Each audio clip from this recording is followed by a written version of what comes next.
Ang kwentong ito ay hango sa totoong buhay. Karanasan ito ni Aris na nangyari sa taong 1986, Surigao del Norte. Sa mga panahong ito, ay nasa edad 25 anyos na itong si Aris. Ang tanging kasama niya sa bahay ay ang kanyang lolo Elias. Sa kabila ng katanda ng kanyang lolo na nasa edad 80, ay labis pa rin niya itong hinahangaan dahil sa taglay nito. Ang kanyang lolo kasi ay isang antingero. Mayroon itong mutya ng saging. Si Aris ay isang trabahador sa taniman ng saging. Higit sa lahat, siya ang pinagkakatiwalaan ng kanilang amo. Hindi na rin bago sa kanya ang mga kakaibang nilalang dahil na rin sa kanyang lolo Elias. Noon pa man ay sinasabi na ng matanda ang tungkol sa mga iba't ibang uri ng mga elemento at pati na rin sa tangan nitong mutya. Hanggang sa dumating ang isang araw, tuluyan ang bumagsak ang katawan ni Elias, gawa na rin sa iniindang natural na karamdaman nito. Ilang araw na itong nakaratay sa sahig hanggang sa kinausap na niya si Aris. Aris, apo, nararamdaman ko na ang aking nalalapit na huling sandali. Nais ko sanang masigurado na maayos kitang iiwan. Ihahabilin ko sa iyo ang aking mutya. Ang katangi-tanging pamana ko sa iyo, apo. Lolo Elias, wag po kayong magsalita ng ganyan. Hihingi po ako ng tulong kay Manoy Mimong. Magagamot niya po kayo. Manunumbalik din po ang lakas ninyo. Hindi saklaw ni Mimong ang sakit ko, apo. Ito ay natural na nangyayari sa tao at hindi gawa ng kung anumang elemento.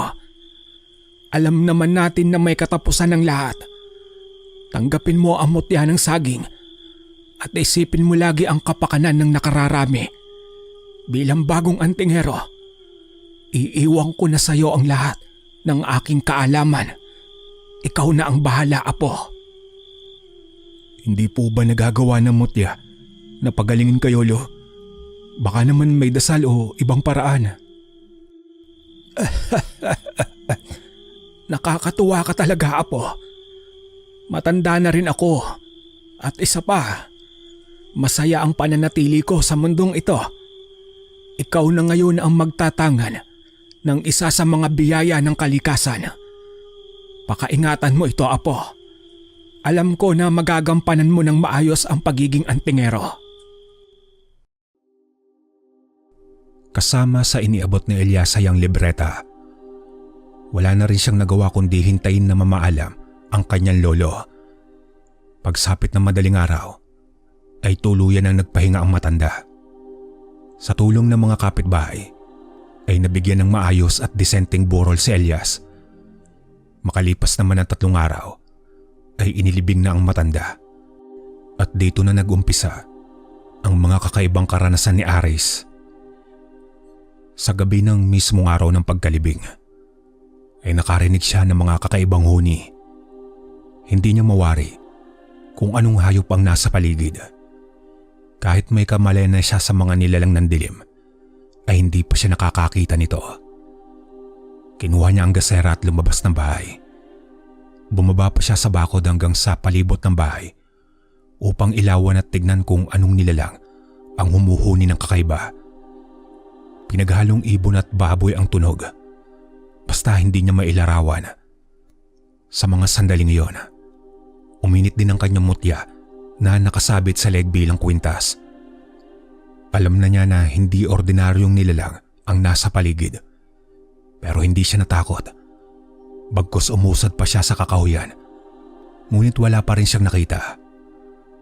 Unti-unti ding nawala ang boses na para bang umatras ang nilalang. Kinabukasan naman ay may dumating na bisita. Si Manoy Mimong, ang albularyo. Kumusta ka na, Aris? Umaasa ako na sa iyo inihabilin ni Elias ang mutya ng saging. Didiretsuhin na kita.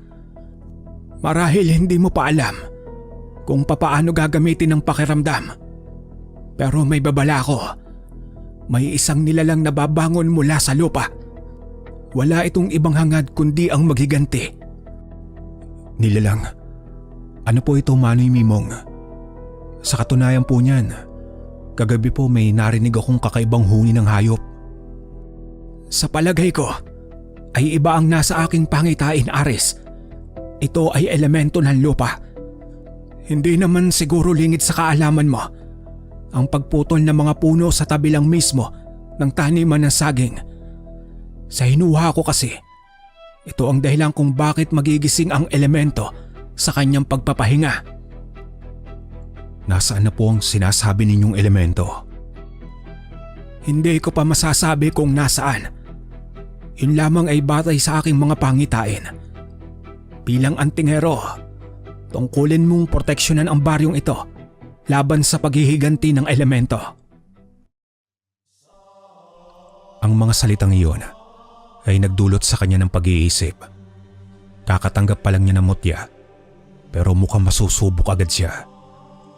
Sa pag-alis naman ng albularyo, naganda si Aris upang tumungo sa sagingan. Araw ito ng paglilinis sa paligid.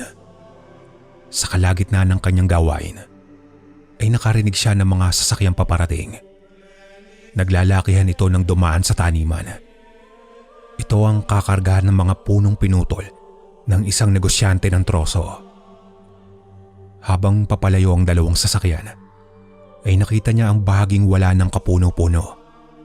Nakaramdam siya ng pagkabag sa kakahuyan at sumagi sa isipan niya ang mga nabanggit ng albularyo. Lumapit siya sa lupaing wala ng kahoy. Sa hindi malamang dahilan, ay tila ba humihinga ang lupa. Pilit niya itong pinakiramdaman hanggang sa nakarinig siya ng paghinga ng isang nilalang. Napatras si Aris at bigla niyang narinig ang kakaibang boses na umaalingaw-ngaw sa paligid. Hanggang sa may tumapik sa kanyang balikat at nakita niya ang kasamang si Taloy.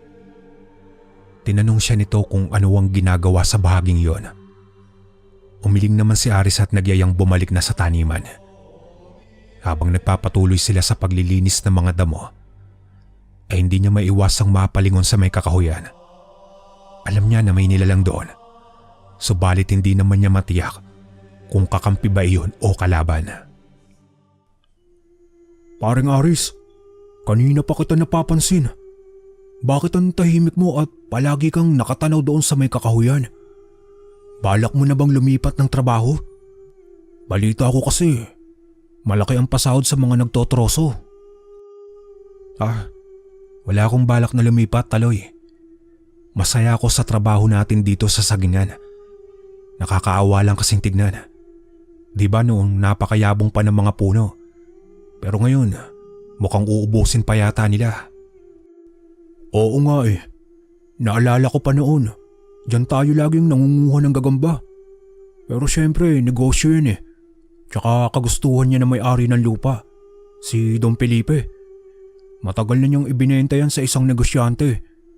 Pero balita ko, mga anak na daw niya ang nagbenta dahil si Don Felipe parang nag-uulyanin na.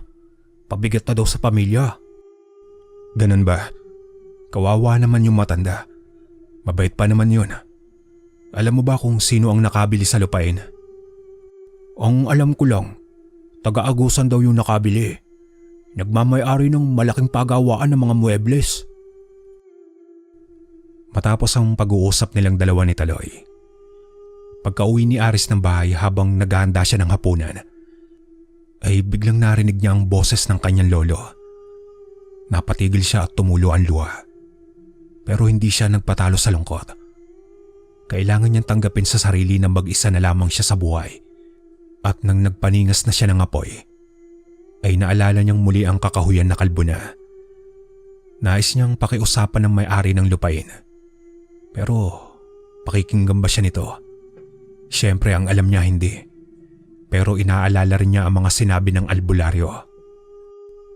Bagamat may ganong damdamin na siya sa nangyayari sa kakahuyan, ay wala siyang ginawa. Hindi rin niya kasi alam kung papaano ipapahinto ang pagputol ng mga puno. Hanggang sa sumapit na ang gabi at nang mahimbing na siyang natutulog, nang biglang may umatungal ng napakalakas. Animoy dambuhalang nilalang. Napabalikwa si Aris at agad nang lumabas ng bahay. Pumalibot ang tingin niya sa paligid. Ngunit malakas ang pakiramdam niya na nagmula ang boses sa may kakahuyan. Kaya namang kagad niyang kinuha ang lampara at mabilis siya nagtungo sa lugar. Walang buwan sa gabing iyon, kaya napakadilim. Subalit sa bandang unahan ay may mga ilaw at boses ng mga tao. Patuloy ang kanilang paghakot ng kahoy. Wala naman siyang napansing kakaiba kaya umuwi na lamang siya. Pagsapit naman ng umaga, ay tunog naman ng lagaring kadena ang umalingaw-ngaw. Alam niya na nagsimula na naman ang pagputol ng mga puno. Hanggang sa nagpasya siyang puntahan si Manoy Mimong. Naghahanap na rin kasi siya ng makakausap dahil hindi siya sanay na mag-isa sa bahay. Inilahad din niya sa matanda ang mga kakaibang pakiramdam. Hindi pa yan, Aris. Unti-unti ka nang nakakaramdam ng higit sa ordinaryong tao. Normal lang yan dahil isa ka ng antingero. Sa patuloy mo sa pag-aaral sa libreta, lumalalim din ang kaalaman mo at mas nagiging malapit ang mga elemento sa'yo. Pero Manong, ang labis ko pong inaalala ay ang sinabi niyo pong elemento. Sa katunayan, gusto kong matigil ang pagpuputol ng mga kahoy dahil sa tingin ko, ito ang dahilan kung bakit ito magigising. Ganon din ang tingin ko, Aris.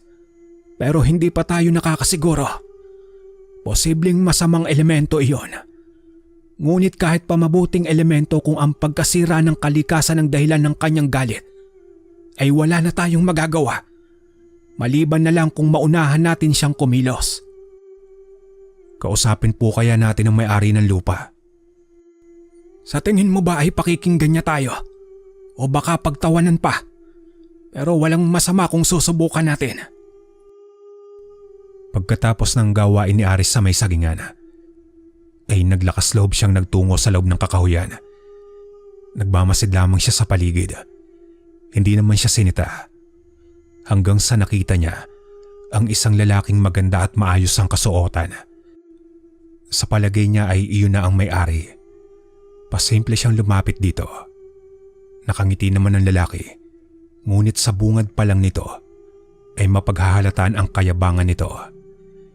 Nagkaroon ng maiksing batian at hindi pa man siya nakakapagsalita sa kanyang sadya, ay inunahan na siya ng lalaki na walang bakanting trabaho. Nagpakilala din ito bilang tagapamahala sa gawain. At nang mapagtanto niya na hindi ito ang may-ari, ay humingi na lamang siya ng paumanin at hindi na itunuloy ang sadya. Sa angas din naman ng lalaking iyon. Kahit nakangiti pero halatang napakababa ang tingin nito sa kanya. At sa mga ganoong tao ay walang silbi ang boses ng isang maralitang katulad niya. Makalipas ang ilang araw, habang gabi-gabi siyang nakakarinig ng kakaibang ugong na nagmumula sa kakahuyan, hanggang isang umaga, dumating siya sa sagingan at nakita niya ang mga kasamahang nakatayo lang. Bakas sa mukha ang pagtataka at lungkot. Nanlaki ang mga mata niya nang makita ang mga bunga ng saging na nangingitim at natuyot. Napakasigla pa nito kahapon, pero tila dinaanan ng salot. Lahat ng bunga ay nasira at walang natira. Agad namang tumakbo si Aris patungo sa bahay ng kanilang amo. Nang masabi na nito ang masamang balita, ay agarang tumugon din ito. Pagkaraay nasaksihan nito ang pagkasira ng mga bunga. Nang sinubukan nilang magtumba ng isang puno, ay natuklasan nila na ang gitnang katawan ng mga puno ng saging ay naninilaw, na parabang unti-unting sinisira ang puno simula sa kinailaliman hanggang panlabas. Anong nangyari sa mga saging, Aris? Paano na ang ating kabuhayan? Kung kailan nalalapit na ang anihan, tsaka pa nagkandaleche-leche ang mga tanim. Hindi ko rin alam, Taloy. Kahapon lang. Hindi ko maintindihan eh. Lahat nasira sa isang gabi lang. Isang salot ito. Normal lang naman na may masira. Pero hindi ganito kalala. Napaka-imposible talaga.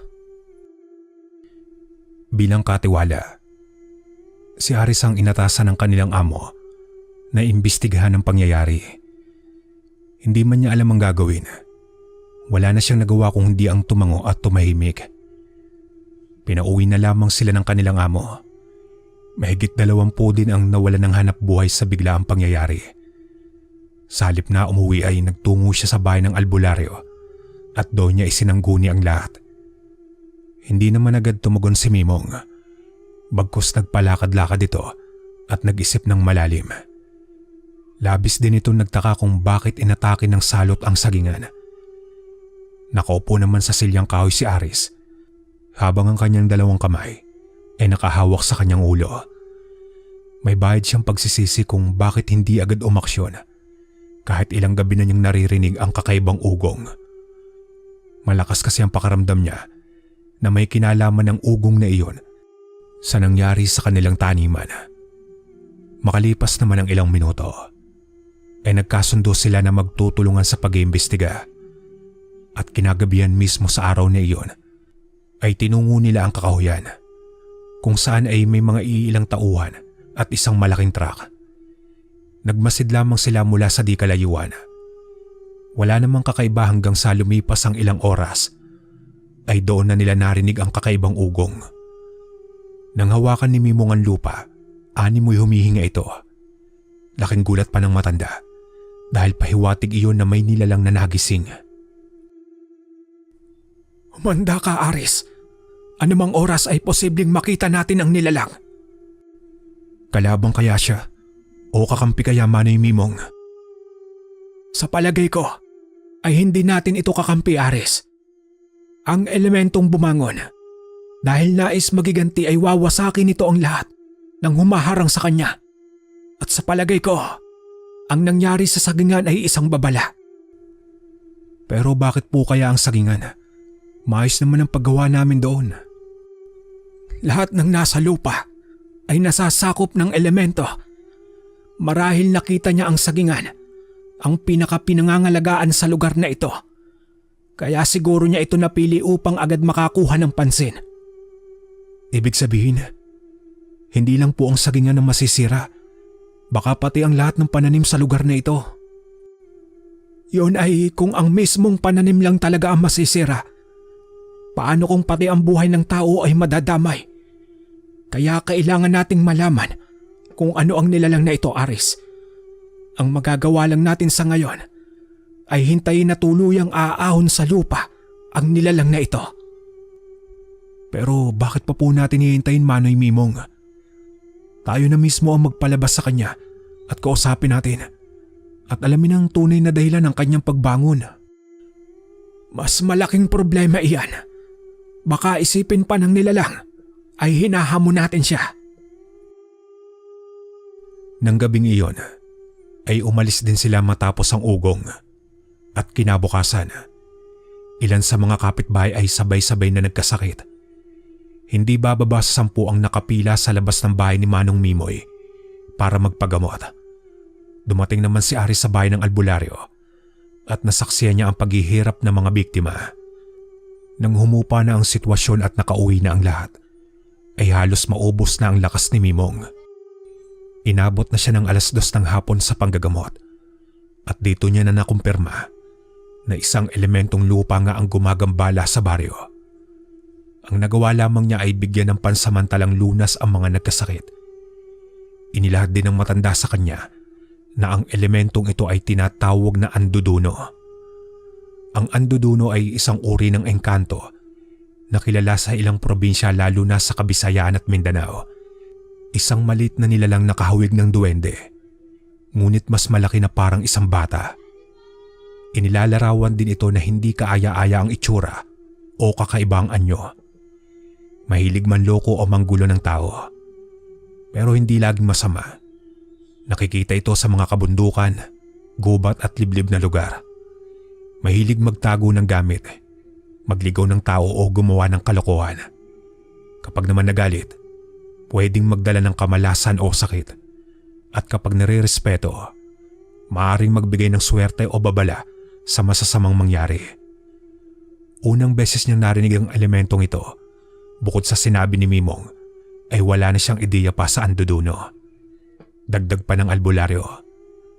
Kailangan na maipakita niya rito ang kanyang lakas, katatagan at paniniwala bilang antingero. Sa pamamagitan ng kanyang dugo, ay kailangan may puno ng saging na mabubuhay niya. Dalawang senaryo lang ang mangyayari kapag nagawa niyang makabuhay ng saging. Una, tuluyang titigil ang anduduno sa paghihiganti o tuluyang lalabas ito at susubukan ang kanyang kakayahan. Kung alin man po sa dalawa ang mangyayari, Manong, gagawin ko ang sinabi ninyo. Handa akong ialay ang aking dugo. Dalian mo, Aris. Dahil baka mas dumami pa ang magkakasakit. Pansamantalang lunas lang ang nakayanan ko. Pero bago mo ito gawin, tiyakin mong matibay ang iyong paniniwala sa mutya. Makakaasa po kayo, Manong. Alang-alang sa mga tao, gagawin ko po. Magtatakip silim na nang umalis si Aris sa bahay ng albularyo. Nasa pagitan na siya ng kanilang bahay at sasagingan. Hinawakan niya ang kwintas. Tahimik siyang nagdasal sa Panginoon at sa kanyang lolo Elias upang gabayan siya sa gagawin niya. Tumambad sa kanya ang tanawin sa sagingan na dating kulay berde ngunit ngayon ay nagmistulang na tuyot na dahon. Nagtungo siya sa pinakagitna ng taniman. Kinuha niya ang punyal at idinampi sa braso. Kabado siya ng mga sandaling iyon. Inusal niya ang usal na pang-alay at mabilis na sinugatan ng braso. Ipinatak niya ang dugo sa puno ng saging na imposibleng mabubuhay pa. Ngunit ilang minuto na ang lumipas ay walang nangyari. Kaya nagdesisyon na lamang siya na umuwi. Pero sa kanyang pagtalikod ay muli niyang narinig ang ugong. At sa kanyang paglingon ay nakita niya ang isang nilalang na nakatayo mismo doon sa punong sinusubukan niyang buhayin. Napatras siya sa gulat at takot sa itsura nito. Kasing tangkad lang ito ng batang paslit, ngunit mataba at bilugan ng katawan.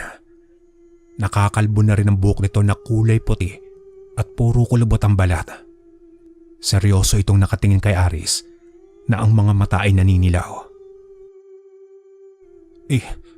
Ikaw ba ang anduduno? Pakiusap, hindi ako ang kalaban. Ang nais ko lang ay mabalik sa dating sigla ang taniman at gumaling ang mga tao. Ikaw ba ang may gawa nitong lahat at ano ang dahilan mo? Hindi sumagot ang anduduno. Salip ay napalitan ng galit ang itsura nito. At sa unti-unti ay lumubog ang katawan nito sa lupa hanggang sa tuluyang nawala. Dumagundong naman ang dibdib ni Aris dahil sa nakita. Mas malit sa kanya ang nilalang, pero punong-puno ito ng enerhiya at nakakatakot na aura. Pinuntahan niya mismo ang kinatatayuan ng nilalang at napansin niya ang maliit na ugat na umusli sa lupa. Pahiwatig na may tutubong saging. Natuwa siya dahil umepekto ang pag-alin niya ng dugo. Nilinis niya ang paligid nito. Ngunit may biglang humawak sa kanyang paa at ibinalibag sa Aris. Sa sobrang lakas ay umabot siya sa kabilang lupain. Pero sa kabila ng lahat ay hindi man lang siya nasaktan. Mabilis siyang bumangon at sinipat na maigi ang paligid. Hanggang sa biglaan ay nasa harapan na niya ang anduduno na agad naman siyang inundayan ng sapak. Sapul siya sa panga dahilan upang muli siyang bumagsak. Subalit hindi pa rin siya nagpatinag. Sa halip ay patuloy lamang siya sa pakikipag-usap. Natigilan na ang paghasik ng lagim. Ngunit tila walang naririnig ang nilalang at patuloy pa rin ito sa pag-atake. Naglabas na rin ito ng baging at walang patid na hinahambalos sa kanya. Tila napagtanto naman ng anduduno na walang epekto sa antingero ang mga atake. Tapos ay huminto ito. Ngumisi ng nakakaloko at biglang naglaho. Maya-maya pa ay dumating naman si Taloy. Uy, Aris, anong ginagawa mo dyan? Bakit parang may nakaaway ka? Wala. May kasi, baboy ramo. Kaso nakatakas eh. Naku, sayang. Pagkain na sana yun. Pero bakit ang dumi mo? Kumulong ka ba sa lupa? Kung ako yun, tiyak magkakatay na tayo ngayon ng baboy ramo. Oo nga sana eh. Mahirap palang huliin ang ligaw na hayop na yon. O siya, sige Taloy, Mauuna na ako. Tumidilim na rin kasi. Pero bakit ka nga pala naparito? Kanina kasi may narinig akong ugong. Siguro yun yung baboy mo. Sige na, umuwi ka na rin. Sa paghihiwalay nila ni Taloy, ay nakaramdam si Aris ng pag-aalala. Kung narinig ni Taloy ang ugong, ibig sabihin ay narinig din ito ng iba. At kung susugod ito sa pinagmulan ng ugong, tiyak mapapahamak ang sino man. Kaya imbis na umuwi ay bumalik siya sa bahay ni Mimong at doon niya inilahad ang lahat. May ipinakita rin ng albularyo sa kanya. Isang lumang aklat kung saan may mga nakaguhit. Naroon ang anduduno at iilang katao sa guhit. Ang anduduno pala ay siyang tagapagbantay ng kagubatan.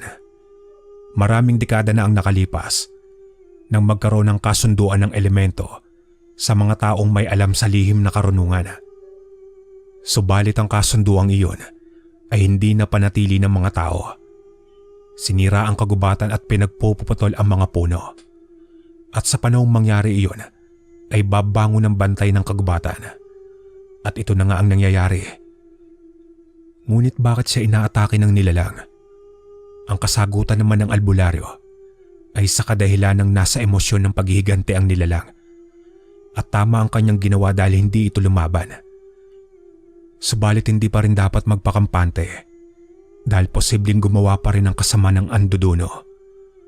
Kung ano kasi ang ginagawa sa kanyang nasasakupang lugar ay siya din ang ibabalik nito.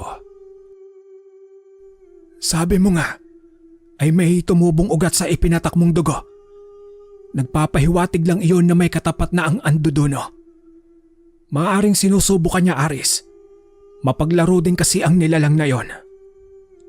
Pero Manong, paano po kung muli kami magkaharap at makipaglaban na naman siya? Alam mo, Aris, hindi naman masama ang lumaban. Lalo na kung para sa kapayapaan ng iyong nais. Lalabanan ko po ang engkantong yun. Pero napatunayan mo na iyo kung gaano kabuo ang paniniwala mo sa iyong mutya. Napatubo mo nga ang saging, hindi ba? Ano pa ang pinag-aalangan mo? Hindi likas na masama ang anduduno. Baka nga kapag nilabanan at natalo mo siya, ay may mabuti pa itong maidudulot.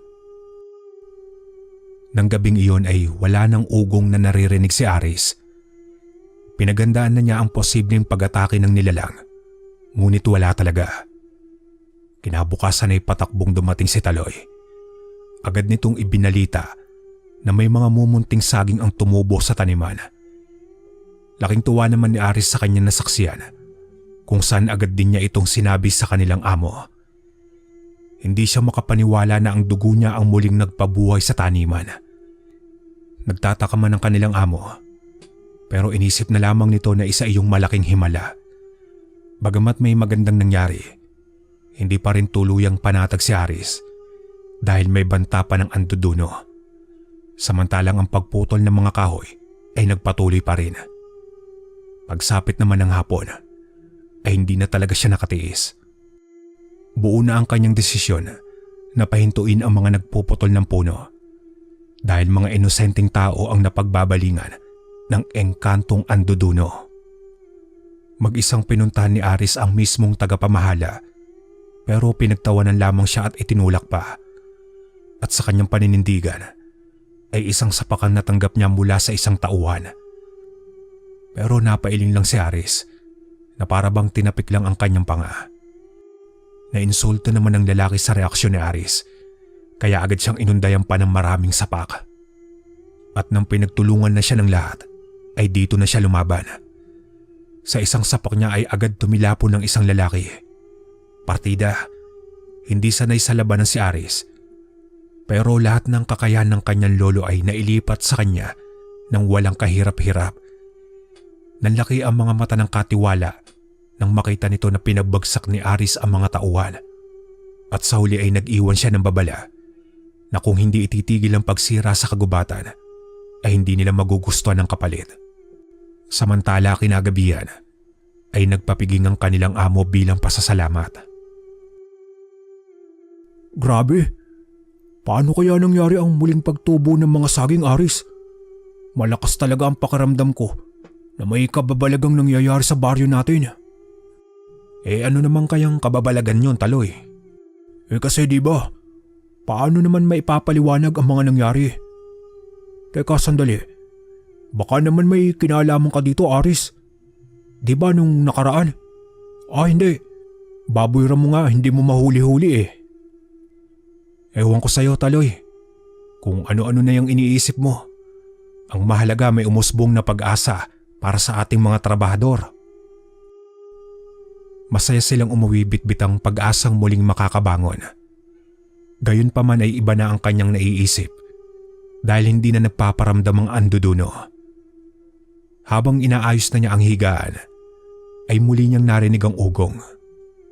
Pero hindi na ito nagmula sa kakahuyan at hindi na rin kasing lakas ng dati. Maraan siyang tumingin sa sahig dahil sa mismong silong ng kanyang bahay nagmumula ito. Nang biglang nawasak ang kanyang sahig at sumulpot mula sa lupa ang anduduno, siya naman ay tumilapon sa lakas nito. Sa isang iglap nawasak ang kanyang silid, bagay na ikinagalit ni Aris. Lumundag naman ang anduduno palabas ng bahay na may halakhak. Tila inuurot siya ng nilalang. Hindi na nagpapigil si Aris at sumugod na ito sa nilalang. Mano-mano ang labanan. Nagtagisan sila ng lakas. Sa bawat isa ay pantay lamang. Iba na rin ang itsura ng anduduno. Hindi na ito mukhang galit bagkus nasisiyan pa sa laban.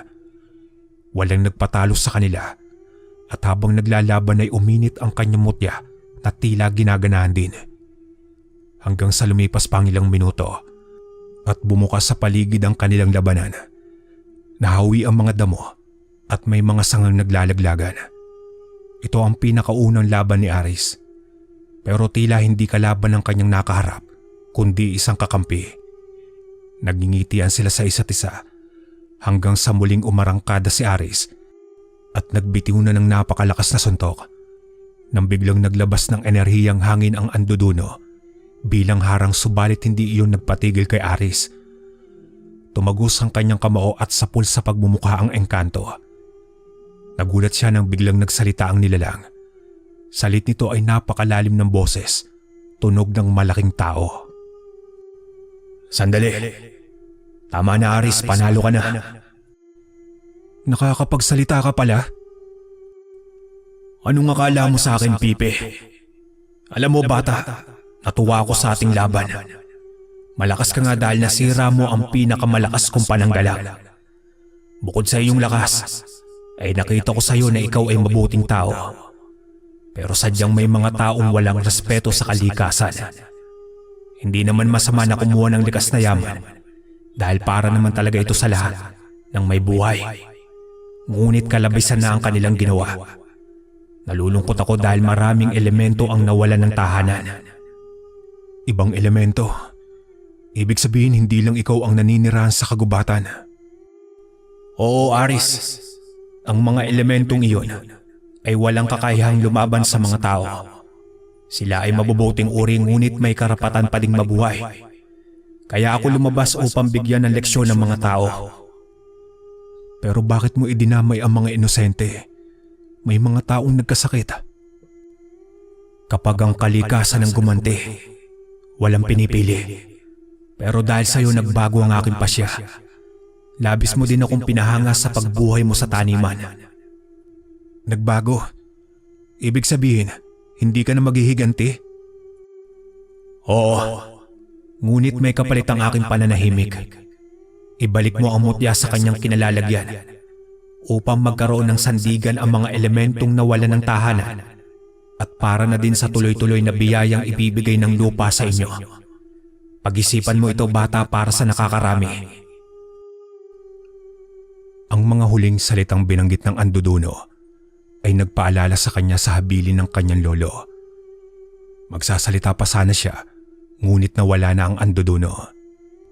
Napag-isip-isip naman ni Aris na nais ng anduduno na isakripisyo niya ang kanyang mutya para sa kaayusan ng lahat. Kinabukasan, pinuntahan niya ang albularyo upang isangguni ang nais ng engkanto. Napag-isip-isip rin ni Aris na ito rin kasi ang kagustuhan ng kanyang lolo. Wala namang pagtutol ang albularyo, pero ang huling desisyon ay kay Aris pa rin. Sa pag-uwi niya ng bahay ay wala siyang ginawa kundi titigan ng mutya. Kahit sandali lamang niya itong nagamit, pakiramdam niya ay kasakasama naman niya ang kanyang lolo Elias. May bahid man ng panghihinayang, pero buo na ang kanyang desisyon alang-alang sa kaayusan ng nakakarami. 3:00 ng hapon, nagtungo si Aris sa may sagingan at doon niya inilibing ang mutya ng saging. Matapos ang ilang sandali ay umalis na siya sa taniman at doon niya nakitang muli ang anduduno na nakangiti at tumango sa kanya. Lumipas ang mga araw at linggo. Napapansin nila na tila huminto na ang pagtotroso sa kabilang lupain. Minsan ay pinuntahan ito ni Aris. Naiwang nakatiwangwang ang lugar. May mga puno pa na hindi tapos ligpitin. Tila ba iniwan na lang ito bigla at isang hapon ay bumisita siya kay Mimong. Manong, bakit po biglang tumigil ang mga gumagawa sa kagubatan? Hindi mo ba alam, Aris, na ang lahat ng manggagawa doon ay nagkasakit? May iilan nga na sumangguni sa akin. Pero nung nalaman ko kung saan sila nagtatrabaho, ay tinanggihan ko sila. Bilang isang manggagamot, ay tungkulin kong iligtas ang mga tao sa kagagawa ng elemento. Ngunit iba ang sitwasyon ngayon. Alam ko kasi na leksyon lang ang ibinigay ng anduduno sa kanila. Mabuti naman po kung ganun. Ibig sabihin matatahimik na ang mga elemento sa kagubatan. Alam niyo po Manong, tanging alaala ko na lang kay Lolo ang mutya. Pero ayos na rin ito para naman sa nakakarami. Minsan talaga ay kailangan may isakripisyo para sa mas magandang buhay. Parang digmaan lang iyan, iyo. Magulo, madugo pero sa huli, nauuwi rin sa pagkakaisa at pagkakaayos ng lahat. Matapos ang mga pangyayaring iyon, nagpatuloy pa rin sa pagiging trabahador ng sagingan si Aris at bilang katiwala na rin ng kanilang amo, unti-unti ay gumaganda ang tubo ng mga pananim. Nang minsan namang napadpad siya sa bayan, nakita niyang muli ang katiwala ng negosyante sa may kakahuyan. Lalapitan sana niya ito upang humingi ng paumanin sa nangyaring gulo. Pero nang makita siya ay kumaripas ng takbo ang lalaki na para bang takot na takot. Hanggang isang gabi naman habang tahimik siyang kumakain, ay narinig niyang muli ang ugong. Napatigil siya at lumabas ng bahay. Kinabahan siya sa sandaling iyon hanggang sa dahan-dahan ay naaninag niya ang figuro ng anduduno na lumalabas mula sa anino ng puno. Ikaw? Anong ginagawa mo dito? May naninira na naman ba ng kagubatan? Huwag kang mag-alala. Mukhang bumait na ang mga taong yon at nadala na sa aking ginawa. Ngunit may panibagong banta sa inyong buhay. Hanggat hindi kami ginugulo ng mga nilalang na ito, ay hindi kami dapat kikilos. Pero maaari akong magbigay ng maagang babala upang maging handa kayo. Pangako bata, magiging tagapagbantay mo ako. Teka kaibigan, anong nilalang ba ang sinasabi ninyo at bakit babala? Papalapit na sila. Ang mga aswang na nagmula pa sa kalapit na probinsya. Kailangan niyo maging handa. Bilang pamalit, hindi man ito kasing lakas ng mutya ng saging, pero makakatulong ito sa iyo. Ibinigay ng anduduno ang mahiwagang baging na minsay ginamit niya sa labang kay Aris. Matapos ang tagpong iyon ay naglaho na ang engkanto. Kinabukasan ay inilahad niya sa albularyo ang kanyang nalaman. Nag-iba ang mukha ng matanda at gumawa agad ng mga pangontra. Habang si Aris naman ay nakatitig sa baging. Hindi niya alam kung mapoprotektahan ba siya nito. Hanggang sa umiral sa kanilang baryo ang presensya ng aswang. At sa pagtutulungan nila ni Mimong, ay naagapan nila ang paghasik nito ng lagim. At sa paglipas ng panahon, si Aris ay naging lihim na tagapagtanggol ng kanilang baryo. Malaking bentahe sa kanya ang tulong ng anduduno na minsay naging kalaban at ngayong kasangganan niya laban sa masasamang elemento. Hanggang dito na lang po ang aking kwento mga kabaryo. Maraming salamat.